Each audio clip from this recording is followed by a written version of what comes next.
পূর্বাচল ঢাকার মধ্যে আরেক ঢাকা। কথা ছিল আধুনিক সব নাগরিক সুবিধা মিলবে এই উপশহরে, কিন্তু সেটি কথাই থেকে গেছে, বাস্তবায়ন হয়নি এখনো।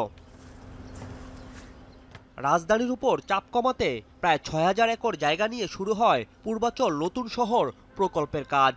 ১৯৯৫ সালে শুরু হয়ে শেষ হবার কথা ছিল ২০১৩ সালের জুনে। তারপরও প্রায় এক যুগ পর কয়েকটি নির্মাণাধীন সহ বাড়ি উঠেছে মাত্র ১৫০'র মতো। রাজুকের পরিকল্পনায় এই প্রকল্পের ৩০টি সেক্টরে আবাসিক প্লট হবে ২১,০০০। গেল ২৮ বছরে প্রকল্পের নকশা বদলের সঙ্গে দফায় দফায় মেয়াদ বাড়ায় অস্বস্তি, দুশ্চিন্তায় আছে গ্রাহকরা। রোগী যদি অসুস্থ হয়, কাছে কোনো হাসপাতাল নাই, হয় খিলকেত লয়ে যাই, আনালে মানে বিভিন্ন ঢাকার দিকে লয়ে যাওয়া লাগে। বাড়িঘর করলে আপনার অনেক দূরে যেতে চাই লেখাপড়া করতে। যেগুলি সুযোগ সুবিধা থাকার কথা ওগুলো হচ্ছে না বিদায় মনে করেন এই যে বাড়িঘর এগুলো হচ্ছে না, নাহলে কিন্তু হয়ে যেত, অনেক আগে হয়ে যেত। সরজমিনে এসব অভিযোগের সত্যতাও মিলেছে। পানি সরবরাহই নিশ্চিত করা যায়নি অন্তত ৬০ ভাগ এলাকায়। নেই পয় নিষ্কাশন, নিরাপত্তা, হাসপাতাল বা বাজারঘাট। বিদ্যুতে নাই, আবার আপনার গ্যাস নাই, পানি নাই, ওইভাবে বাজারঘাট নাই, মানুষ আইসা যে থাকবে এরকম পরিবেশটা এখন এই পাটটায় সৃষ্টি হয় না। একটি পরিকল্পিত উপশহর প্রকল্পের ধীরগতির জন্য পুরো দায়ভার রাজুককে দিতে চান নগর পরিকল্পনাবিদরা। বলছেন, একদিকে প্রকল্পের কাঙ্ক্ষিত অবকাঠামোগত উন্নয়নের ধীরগতি, অপরদিকে বেসরকারি আবাসন কোম্পানিগুলো তাদের প্রকল্পগুলো অনেক দূর এগিয়ে নিচ্ছে।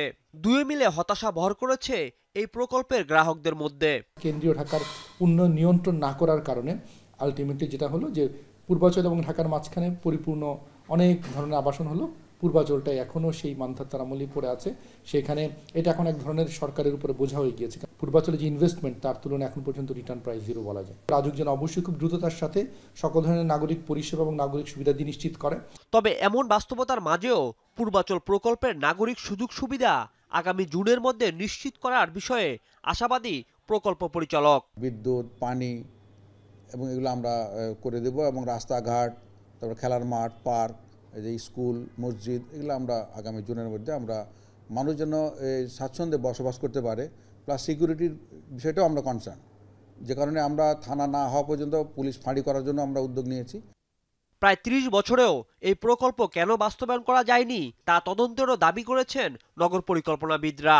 অপরিকল্পিত নগরায়নে নাবিশ্বাস ওঠা রাজধানীর নাগরিকদের যে পরিকল্পিত উপশহরের স্বপ্ন দেখিয়েছে এই পূর্বাচল, সে স্বপ্ন কবে নাগাদ সত্যি হবে তা এখন দেখার অপেক্ষা।